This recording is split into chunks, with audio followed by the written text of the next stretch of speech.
ஹே யூடியூபர்ஸுகளே, நான் உங்கள் திலீப் அண்ட் இது நம்ம channel red and AI artificial intelligence, தமிழில் செயற்கை நுண்ணறிவுன்னு சொல்லலாம். இந்த ஏஐ பற்றியும் கடந்த ஒரு சில வருஷங்களில் இந்த ஏஐயில் நடந்த அசுர வளர்ச்சியை பற்றியும் நம்மளில் பெரும்பாலானவங்களுக்கு தெரிஞ்சிருக்கும். இது வெறும் ஆரம்பம்தான். இதுக்கப்புறமா ஏஜிஐ, ஏஎஸ்ஐ, அதாவது artificial general intelligence and artificial super intelligence சொல்லிட்டு இதிலே நிறைய அப்கிரேடேஷன்லாம் வரப்போகுது. ஆனால் இது எல்லாத்தையும் பற்றி நம்ம இன்னொரு வீடியோவில் பார்க்கலாம். இந்த வீடியோவில் இந்த வருஷம், அதாவது 2024 இந்த ஏஐ மூலியமாக நடக்கக்கூடிய ஒரு முக்கியமான 7 விஷயங்களை பற்றி நாம் பார்க்க போகிறோம். ஸோ வாங்க வீடியோக்குள்ளே போகலாம்.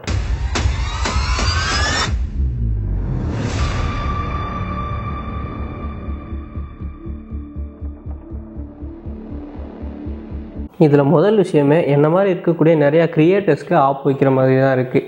ஏஐ இன்ஃப்ளூயன்சர்ஸ், அதாவது இப்போ நீங்கள் ஸ்க்ரீனில் பார்த்துட்டு இருக்கிற இந்த அக்கௌண்ட் ஒரு ரியல் பர்சனோடது கிடையாது. இது ஒரு ஏஐ ஜெனரேட்டட் இன்ஸ்டாகிராம் அக்கௌண்ட்.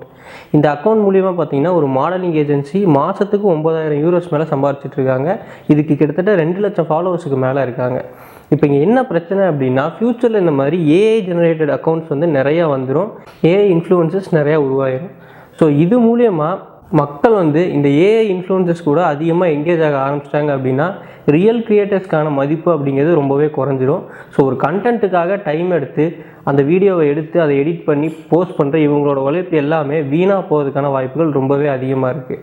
ஃப்யூச்சரில் சோஷியல் மீடியாவுக்குள்ள நீங்கள் போய் பார்த்தீங்க அப்படின்னா எது ரியல் பர்சன், எது வந்து ஒரு ஏஐ ஜெனரேட்டட் அக்கௌண்ட் அப்படின்னு சுத்தமாக வித்தியாசமே தெரியாத அளவுக்கு ரொம்பவே ஆக்யூரேட்டாக இந்த ஏஐ ஜெனரேட்டட் அக்கௌண்ட்ஸ் வந்துடும். ரெண்டாவது நம்ம பார்க்க போகிறது டெக்ஸ்ட் டு ஸ்பீச். இந்த டெக்ஸ்ட் டு ஸ்பீச் அப்படிங்கிற கான்செப்ட் என்னென்னா, இதுக்குண்டான ஏஐ வெப்சைட்டில் போயிட்டு நம்ம ஒரு டெக்ஸ்ட்டை என்ட்ரு பண்ணுவோம். அது என்ன மாதிரியான வேர்ட்ஸாக வேணால் இருக்கலாம். அந்த டெக்ஸ்ட்டை அப்படியே ஒரு வாய்ஸ் வந்து பேசும். ஸோ இதுதான் பேசிக்கான டெக்ஸ்ட் டு ஸ்பீச் கான்செப்ட். இதோட பேசிக் எப்படி இருக்கும் அப்படின்னா, இதுக்குன்னு 1-2 கம்ப்யூட்டர் வாய்ஸஸ் மட்டும்தான் அந்த வெப்சைட்டில் அவைலபிளாக இருக்கும். அண்ட் அதுவுமே வந்து பார்த்திங்கன்னா ரொம்பவே ஸ்லோவாக தான் நம்ம டைப் பண்ணுற விஷயங்களை படிக்கும். ஸோ அப்படி அது இருக்கும்போது அது ஒரு ஏஐ ஜெனரேட்டட் வாய்ஸ் அப்படின்னு நம்ம ஈஸியாகவே கண்டுபிடிச்சிட முடியும். பட் இது இப்போ எப்படி போய்கிட்டு இருக்கு அண்ட் ஃப்யூச்சரில் இன்னும் எப்படி போகும் அப்படின்னா, உங்களோட வெறும் 3 செகண்ட் ஆஃப் வாய்ஸ் சாம்பிள் இருந்தால் போதும். அதாவது நீங்கள் பேசுகிற அந்த வாய்ஸ் வந்து ஒரு 3 செகண்ட் ரெக்கார்டிங் இருந்தாலே போதும். அதை வச்சு ஏஐ ட்ரெயின் பண்ணி என்ன மாதிரியான வேர்ட்ஸை கூட அந்த வாய்ஸ் பேசுகிற மாதிரி கொண்டு வர முடியும்.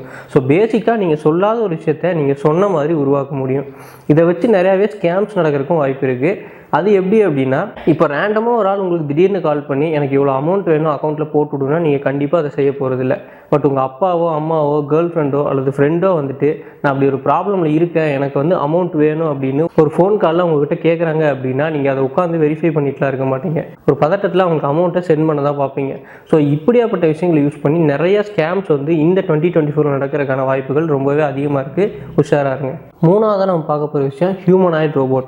ஹியூமனாய்டு ரோபோட்னால் பேசிக்காக ஒன்றும் இல்லைங்க, இந்த நம்ம எந்திரன் படத்தில் வர சிட்டின்னு வச்சுக்கோங்க, அதுதான் ஹியூமனாய்டு ரோபோட்டோட பெஸ்ட் எக்ஸாம்பிள். இந்த ஹியூமனாய்டு ரோபோட்டை பார்த்தீங்கன்னா இப்போ டெஸ்லா, யூனிட்ரி மாதிரியான கம்பெனி சக்ஸஸ்ஃபுல்லாக உருவாக்கிட்டாங்க.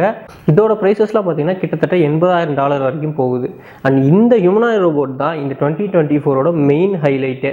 என்னதான் இப்போ இந்த ஹியூமனாய்டு ரோபோட்ஸோட விலை கிட்டத்தட்ட $80,000 இருந்தாலுமே ஃப்யூச்சரில் இன்னும் நிறையா கம்பெனிஸ் வந்து இந்த ஃபீல்டுக்குள்ளே இறங்கி இந்த மாதிரி ரோபோட்ஸை உருவாக்க ஆரம்பிச்சிருவாங்க. ஸோ நிறையா கம்பெனிஸ் இதை தயாரிக்கிறதுனால ஆப்வியஸாக அதோட விலையுமே வந்து ஃப்யூச்சரில் குறைஞ்சிரும்னு சொல்கிறாங்க. இந்த ஹியூமனாய்டு ரோபோட் எல்லாமே பார்த்தீங்கன்னா LLM, அதாவது லார்ஜ் லாங்குவேஜ் மாடல் அப்படின்னு சொல்லப்படக்கூடிய விஷயத்தோடு வருது. இந்த LLM அப்படின்னா என்னென்னா, பேசிக்காக நீங்கள் ஒரு நார்மலான மனுஷன்ட்ட எப்படி ஒரு கான்வர்சேஷன் வச்சுக்கிறீங்களோ அது மாதிரியான ஒரு கான்வர்சேஷனை இந்த ரோபோ கூடயும் வச்சுக்க முடியும். இந்த ரோபோட்ஸால் நம்ம கேட்குற விஷயங்களை புரிஞ்சுக்கிட்டு அதுக்கு தகுந்த மாதிரியான பதில்களை கொடுக்க முடியும். அதுதான் இந்த LLM கான்செப்ட். சொல்ல முடியாது, ஃப்யூச்சரில் நம்மளே கூட ஒரு ரோபோ வாங்கி கேமரா வேணால் யூஸ் பண்ணலாம். நாலாவது நம்ம பார்க்க போகிறது எனக்கு பர்சனலாகவே ஃபேவரட்டான ஒரு விஷயம், ஏஐ பவர்டு கேரக்டர்ஸ் இருக்க வீடியோ கேம். ஃபஸ்ட் எவர் வீடியோ கேம் இந்த வருஷம் ரிலீஸ் ஆக போகுது. இந்த ஏஐ பவர்டு கேரக்டர்ஸ் இருக்க வீடியோ கேமுக்கும் நார்மலான வீடியோ கேமுக்கும் என்ன டிஃப்ரென்ஸ் அப்படின்னு பார்த்தீங்கன்னா, நார்மலான வீடியோ கேமில் வர கேரக்டர்ஸ் பார்த்தீங்கன்னா அதுக்குன்னு ஒரு ப்ரோக்ராம் பண்ணியிருப்பாங்க. அந்த ப்ரோக்ராம் படி தான் அது பேசும். அந்த ப்ரோக்ராம் இருக்கக்கூடிய விஷயங்களை மட்டும்தான் அது செய்யும். பட் இந்த ஏஐ பவர் கேரக்டர்ஸ் இருக்க வீடியோ கேமில் என்ன ஸ்பெஷல் அப்படின்னா, இப்போது நார்மலாக நீங்கள் ஒரு பப்ஜி விளையாடுறீங்கன்னு வச்சுக்கோங்க, அதில் வந்து நீங்கள் எப்படி அடுத்த பிளேயர்ஸ் கூட, அதாவது உங்கள் டீம் பிளேயர்ஸ் கூட வந்து பேசிக்கிட்டே விளையாடுவீங்க, அவங்களுக்கு தகுந்த மாதிரி ரிப்ளை பண்ணுவாங்க. அந்த மாதிரியான ஒரு விஷயத்தை வந்து நீங்கள் இந்த கேமில் இருக்க கேரக்டர்ஸ் கூட பண்ணலாம். இந்த கேம்லேயும் நீங்கள் ஒரு மைக்கை மாட்டிட்டு ஒரு கேரக்டர் கிட்ட போயிட்டு நீங்கள் என்ன பேசினாலுமே அதுக்கு அது ரியாக்ட் பண்ணி அதுக்கு உண்டான ரிப்ளை வந்து அது கொடுக்கும். இதை கேட்கும்போது எனக்கு ரொம்ப எக்ஸைட்டடாக இருந்துச்சு. இந்த கேம் வந்து நான் கண்டிப்பாக ஒரு தடவை ட்ரை பண்ணி பார்க்கணும். 5ஆவதாக நம்ம பார்க்க போகிறது அட்டானமஸ் ஏஜென்ட்ஸ். இது வந்து பேசிக்காக ஒரு செல்ஃப் ஆப்ரேட்டிங் கம்ப்யூட்டர் மாதிரி. நம்ம என்ன செய்யணும் அப்படிங்கிறது வெறும் கமெண்ட்டாக அதுக்கு கொடுத்தா போதும், அந்த விஷயத்தை அதுவே தானாக செஞ்சு முடிச்சிடும். ஒரு எக்ஸாம்பிளுக்கு கூகுள் போயிட்டு இந்த விஷயத்தை பற்றி தேடி அதை ஒரு நோட்ஸாக எழுதி கொடு அப்படின்னு சொல்லிட்டு நம்ம இதுக்கு வெறும் கமெண்ட் கொடுத்தா போதும், அதுவே கூகுளில் போய் சர்ச் பண்ணி கரெக்டான நோட்ஸை எடுத்து அதை அப்படியே நமக்கு அழகாக ஒரு நோட்ஸாக மேக் பண்ணி கொடுத்துரும். அண்ட் இதே மாதிரி நமக்கு ஏதோ ஒரு விஷயத்தை டவுன்லோட் பண்ணோம் அப்படின்னாலுமே அதையும் ஒரு கமெண்ட்டாக கொடுத்தா போதும், அதுவே சர்ச் பண்ணி கூகுளில் போய் எந்தெந்த விஷயமெல்லாம் இதுக்கு ரிலேட்டடாக வருது அப்படின்னு செக் பண்ணி கரெக்டான விஷயத்தை டவுன்லோட் பண்ணி அது நமக்கு கொடுத்துரும். ஸோ பேசிக்காக ஃப்யூச்சரில் இந்த ஹோம்ஒர்க் அப்படிங்கிறது ரொம்பவே ஈஸியான ஒரு விஷயமாயிரும். 6ஆவதாக நம்ம பார்க்க போகிறது ஏஐ வார்ஃபேர். அதாவது ஏஐ யூஸ் பண்ணி போர்கள் வந்து நடக்கும் அப்படின்னு சொல்லியிருக்காங்க. அது அப்புறம் ஏஐ யூஸ் பண்ணி போர் அப்படின்னு கேட்குறீங்களா? இப்போ யூஎஸ் ஏர்ஃபோர்ஸ் என்ன பண்ணிகிட்டு இருக்காங்க அப்படின்னா ஏஐ பவர்டு ஃபைட்டர் ஜெட்ஸை உருவாக்கி, அதாவது ஆளே இல்லாமல் ஏஐ மூலமாக இயங்கக்கூடிய ஃபைட்டர் ஜெட்ஸை உருவாக்கி அந்த சக்ஸஸ்ஃபுல்லாக ட்ரையலும் பார்த்து முடிச்சிட்டாங்க. அண்ட் ஃப்யூச்சரில் இதே மாதிரி கிட்டத்தட்ட 150க்கும் மேற்பட்ட ஏஐ பவர் ஃபைட்டர் ஜெட்ஸ் உருவாக்கி அதை இந்த ரோந்து பணிகள் அந்த மாதிரி விஷயங்களுக்கெல்லாம் யூஸ் பண்ணுறதா அவங்க சொல்லியிருக்காங்க. பட் யாருக்கு தெரியும், மேபி ஃப்யூச்சரில் போர்கள் கூடவே ஏஐ பவர்டு எக்யூப்மெண்ட்ஸை வச்சு நடக்கலாம். பட் இதில் ஒரு அட்வான்டேஜ் அண்ட் ஒரு டிஸ்அட்வான்டேஜ் இருக்குது. அதில் ஃபஸ்ட்டு அட்வான்டேஜ் என்ன அப்படின்னு பார்த்தீங்கன்னா, இந்த ஏஐ பவர்டு ஜெட்ஸை யூஸ் பண்ணுறதுனால பல இராணுவ வீரர்களை வந்து இறக்காமல் அவங்களோட உயிர்களை காப்பாற்ற முடியும். அண்ட் இதோட டிஸ்அட்வான்டேஜ் என்ன அப்படின்னு பார்த்தீங்கன்னா, பொதுவாகவே மொபைல் ஃபோன், கம்ப்யூட்டர்ஸ் மாதிரியான எலக்ட்ரானிக்ஸ் எல்லாமே ஹேக் ஆகிறதுக்கான வாய்ப்புகள் ரொம்பவே அதிகமாக இருக்குது.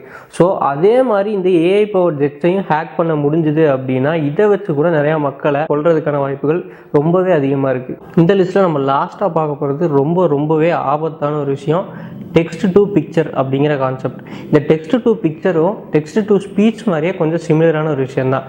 இதில் பேசிக்காக என்ன நடக்கும் அப்படின்னா, ஒரு ஏஐ வெப்சைட்டில் போயிட்டு நீங்கள் ஒரு டெக்ஸ்ட்டை போடுவீங்க, அந்த டெக்ஸ்ட்டில் என்ன இருக்கோ அதுக்கு தகுந்த மாதிரியான ஒரு இமேஜ் வந்து பார்த்தீங்கன்னா அந்த ஏஐ ஜென்ரேட் பண்ணி கொடுக்கும். இதில் என்ன ஒரு விஷயம் அப்படின்னா, இந்த ஏஐ ஜென்ரேட் பண்ணுற இமேஜுமே ஒரிஜினல் இமேஜ் மாதிரியே தான் இருக்கும்.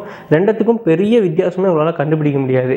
இப்போ எக்ஸாம்பிளுக்கு நீங்கள் ஸ்க்ரீனில் பார்த்துட்டு இருக்க இந்த இமேஜ் கூடவே ஒரு ஏஐ ஜென்ரேட்டட் இமேஜ் தான், பட் இது வந்து ஒரு ரியல் இமேஜ் மாதிரியே உங்களுக்கு தெரியும், உங்களால் வித்தியாசமே கண்டுபிடிக்க முடியாது.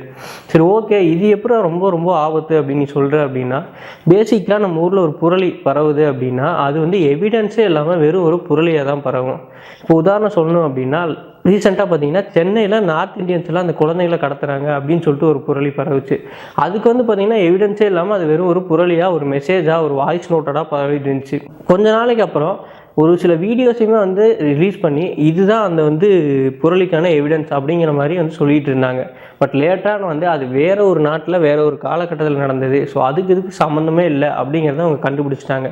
பட் இந்த இடத்துல இந்த டெக்ஸ்ட் டு பிக்சர் அப்படிங்கிறது என்ன ரோல் ப்ளே பண்ணுது அப்படின்னா, ஒருத்தர் ஒரு புரளியை பரப்பணும் அப்படின்னு நினச்சிட்டாருன்னா அவர் அதுக்கு தகுந்த மாதிரியான ஒரு இமேஜை வந்து ஜென்ரேட் பண்ணி எடுத்துகிட்டு வந்து அதை எவிடன்ஸாக வச்சு அந்த புரளியை அவர் பரப்பலாம். ஸோ நம்ம பேசிக்காக நம்மள பெரும்பாலானவர் இந்த மாதிரி ஒரு இமேஜை பார்த்ததுமே அந்த விஷயம் உண்மை தான் அப்படின்னு நம்பிடுவோம். இது எந்த அளவுக்கு போகும் அப்படின்னா, ரீசெண்டாக யூஎஸில் இந்த மாதிரி ஒரு ஏஐ ஜெனரேட்டட் இமேஜை வச்சு ஒரு புரளி பரவுச்சு.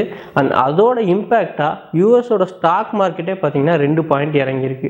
ஸோ இந்தளவு ஒரு இம்பேக்டை க்ரியேட் பண்ணக்கூடியதான் இந்த டெக்ஸ்ட் டு பிக்சர் அப்படிங்கிற கான்செப்ட். ஸோ இந்த வீடியோவில் இந்த வருஷத்தில் ஏஐ மூலயமா நடக்கக்கூடிய ஒரு 7 முக்கியமான விஷயங்களை பார்த்தா, இது வெறும் 7 விஷயங்கள் தான். இதே மாதிரி நிறையா விஷயங்கள் வந்து நடக்கும்.